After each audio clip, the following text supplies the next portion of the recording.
Hello students, good morning. Once again I welcome you in the today's science class. बेटा as you know कल हमने पढ़ा था बेटा soil is an important natural resource. उसके बाद हमने आपको कल एक छोटा सा क्लू दिया था बेटा, इसमें था आपके पास एक्टिविटी 9.3. क्या है देखना आप इस एक्टिविटी 9.3 के अंदर. वर्बली ऐसे समझा रहा हूं मैं आपको. इसका एक पर्पज है to find out the pH of soil. हर एक्टिविटी का एक एम होता है और इसमें आपको मिलेगा to find out the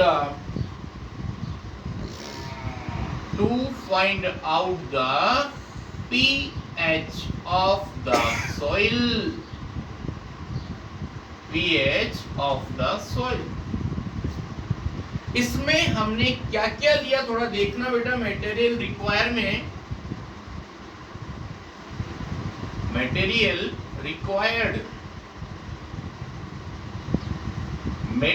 required में जो लिया वो है आपके पास test tube, distil water,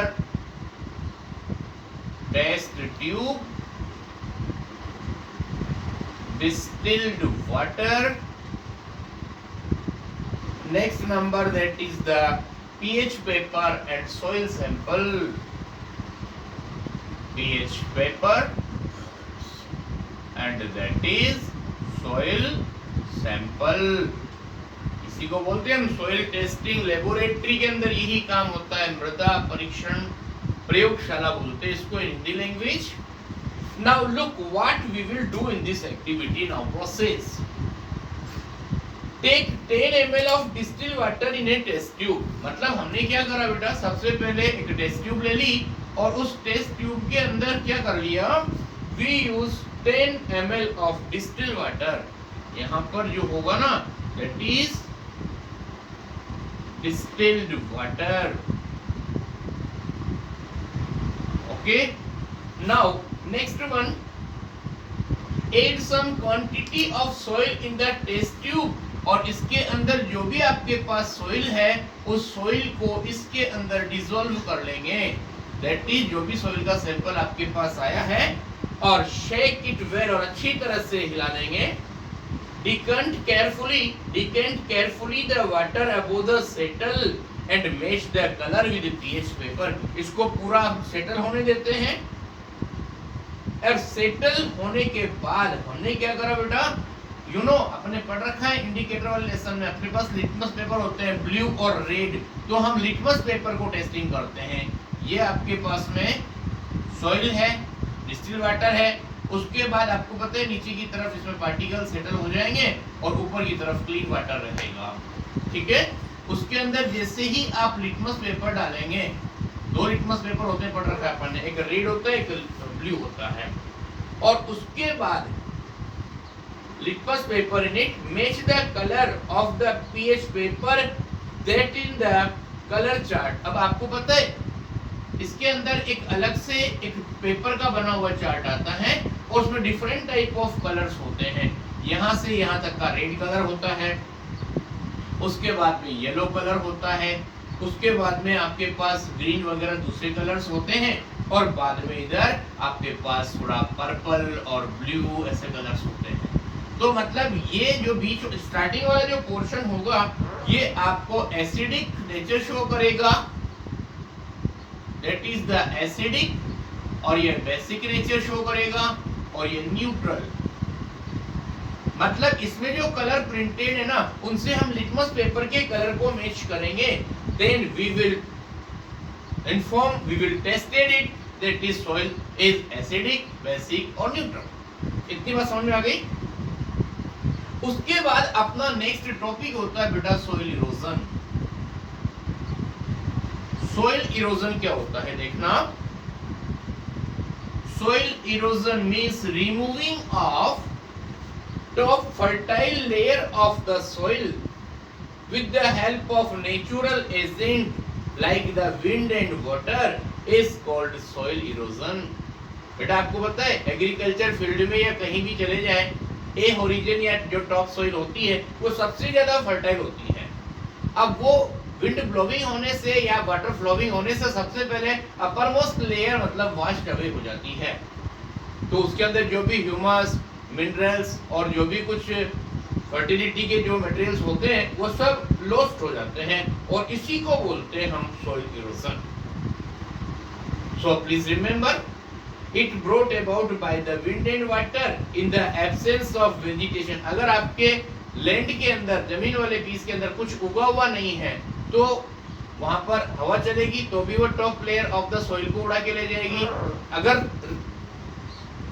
rain flowing water flowing हो रही है तो उसमें भी जो top most layer of the soil जो होती है वो वॉश्ड आउट होकर हो जाएगी, और फर्टिलिटी ऑफ द सॉइल जो है ना फाइनली मतलब लेस हो जाएगी, डिक्रीज हो जाएगी।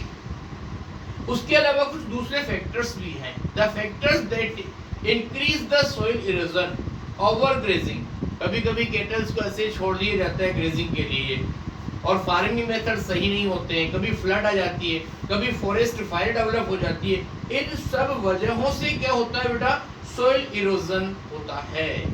अब soil erosion is harmful for the plants, क्योंकि फर्टिलिटी ऑफ द सॉइल उसमें क्या होता है, डिक्रीज होती है।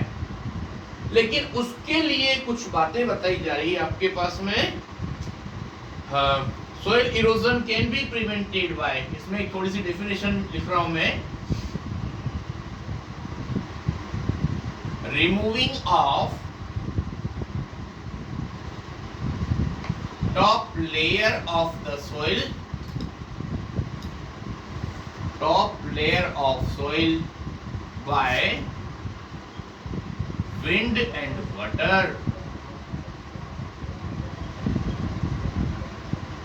is called soil erosion। इतनी बात समझ में आ गई? मतलब top layer of the soil जो होती है वो रिमूव हो जाती है with the help of wind and water, तो उसको हम बोलते हैं सॉइल इरोजन। और इसके बाद में इसको रोकने के लिए कुछ मेथड बताए जा रहे हैं। How can be prevent soil erosion? So यहां पर होगा आपका prevention of soil erosion. Prevention of soil erosion में फर्स्ट नंबर बात होगी बेटा, that is the afforestation. Afforestation means समझते हैं हम, जो भी फ्री लैंड होती है वहां पर प्लांटिंग करना, ज्यादा से ज्यादा प्लांट्स को लगाना, प्लांट्स को ग्रो करना, ये प्रोसेस कहलाता है एफोरेस्टेशन। रोड साइड है या कोई भी और जगह है, क्योंकि एफोरेस्टेशन से क्या होता है, root system of the plant जो होता है वो सॉइल पार्टिकल्स को बाइंड करता है और फाइनली सॉइल इरोजन नहीं होगा। Reducing the destruction of vegetation, कोशिश करिए आप कि जो भी प्लांटेशन है, जो भी ग्रीनरी है वो डिस्टर्ब नहीं हो, वो एज इट इज चलती रहे। तो यहाँ पर थर्ड पॉइंट होगा आपके पास में, that is the crop rotation. Crop rotation कहने का मतलब क्रॉप्स को अगर आप रोटेटिंग वे में ग्रो करते हैं, एक बार पल्स क्रॉप, एक बार सीरियल क्रॉप अगर ग्रो करते हैं, that is the crop rotation. और फोर्थ पॉइंट होगा, that is the by adopting the terrace farming. आपको पता है अपने यहाँ पर बूंदी में एक टेरेस गार्डन बना हुआ है, और टेरेस फार्मिंग या टेरेस गार्डन की जो प्रोसेस होती है वो माउंटेन या हिल्स के नीचे जो फार्मिंग होती है वो टेरेस फार्मिंग कहलाती है, और हिंदी में बोलते हैं बेटा सीढ़ी नुमा खेती। मतलब उसमें क्या होता है, अगर आपने टेरेस गार्डन को ध्यान से देखा हो तो आई कैन रिमूव समथिंग, मतलब कि उसमें फर्स्ट वन टेरेस फार्मिंग कहाँ होती है, only just below the mountainous region. ये माउंटेन है, उसके नीचे की जो जगह होती है ना, वहां पर डायरेक्टली सिंपल फार्मिंग नहीं होती है, पहले ही वहां पर एक सीढ़ी बना दी जाती है, फिर थोड़ा स्लोप आएगा, फिर दूसरी सीढ़ी बनाई जाती है, इनको बोलते हैं हम टेरेस। और ये पर्टिकुलर जो फील्ड्स होते हैं, क्योंकि रेनफॉल के टाइम पर जो भी वाटर आएगा ना वो फर्स्ट टेरेस से सेकंड पे जाएगा तो वाटर की स्पीड थोड़ी कम हो जाएगी, फिर सेकंड से थर्ड पर जाने पर और वाटर की स्पीड कम हो जाएगी, और फाइनली पूरी जो सोइल है वो एक साथ वॉश्ड आउट नहीं होगी, बह करके नहीं जाएगी। तो ये बात होती है बेटा by adopting the terrace farming method in hilly areas. एक लास्ट पॉइंट और आ रहा है बेटा, controlling the forest fire, forest fire को कंट्रोल करें। ये अब तक का अपना इस लेसन का मैटर कंप्लीट हुआ। एक लास्ट बात बता रहा हूं बेटा about the science bits. Soil get polluted using the polythene bag. आपको पता है अपन कहीं भी जाते हैं सबसे पहले पॉलीथीन मांगते हैं, पर पता है आपको पॉलीथीन की वजह से सबसे ज्यादा नुकसान होता है सोइल को। Waste product and chemical thrown from the homes and factories to prevent this polythene should be not used. इसलिए कोशिश करें पॉलीथीन को कम से कम यूज करें, और उसके बदले आप अपने घर से कोई क्लॉथ का या कॉटन का या कोई भी और जूट का जो बैग बना हुआ हो वो परचेसिंग के लिए लेके जाइए। Okay, in this manner our this lesson is finish here. और अब in this manner our this lesson is over here. इसमें हम आपको छोटी सी बात बता रहे हैं, पहले उसको ध्यान से सुनना। बुक की एक्सरसाइज करवा रहा हूं ओनली मार्क। उसके बाद एक बात सुनना, आपके जो एक टेस्ट होने वाले हैं उसमें चैप्टर नंबर 5 और 6 आएगा, एसिड बेस सॉल्ट, ये चैप्टर नंबर 5 है, और फिजिकल और केमिकल चेंज ये आपका लेसन नंबर 6 है। इन दोनों को अच्छे से प्रिपेयर करिए। इसके रिगार्डिंग कोई भी प्रॉब्लम है तो उसको सॉल्व आउट करेंगे हम, लेकिन फिलहाल अभी मैं आपको इसके चेक योर नॉलेज की बात बता रहा हूं। चेक योर नॉलेज, एक ही चेक योर नॉलेज है, और इसमें बेटा फर्स्ट नंबर पे दिया है आपके पास, that is fill in the blanks. इसमें नंबर फर्स्ट में आपका आंसर होगा that is the earthworm. Second number answer होगा, इसमें लिखा है आपका dash is the generally called the farmer's friend, तो अर्थवर्म आंसर होगा। प्रोसेस ऑफ सॉइल फॉर्मेशन का आंसर होगा weathering.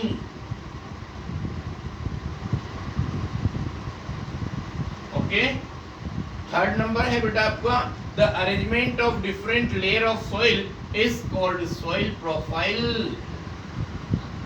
Soil profile. Fourth number होगा आपके पास highest water holding capacity in the clay soil. Okay, उसके बाद आपके पास सेकंड है बेटा match the following. Match the following.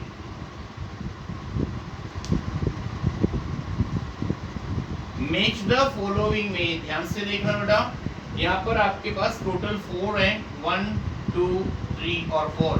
First के आंसर में आपका आंसर होगा C, that is top soil.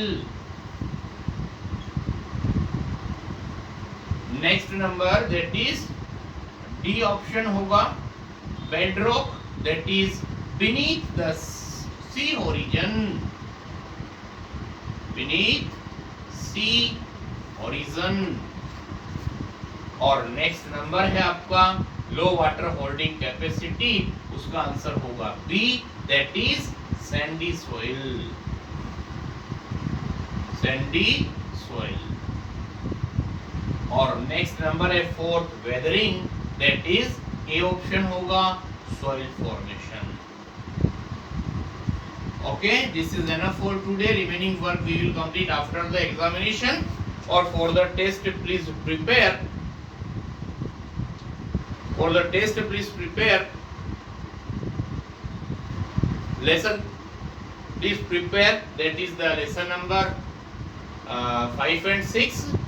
Or any problem then solve it, or we will help you. God bless you. Thank you very much.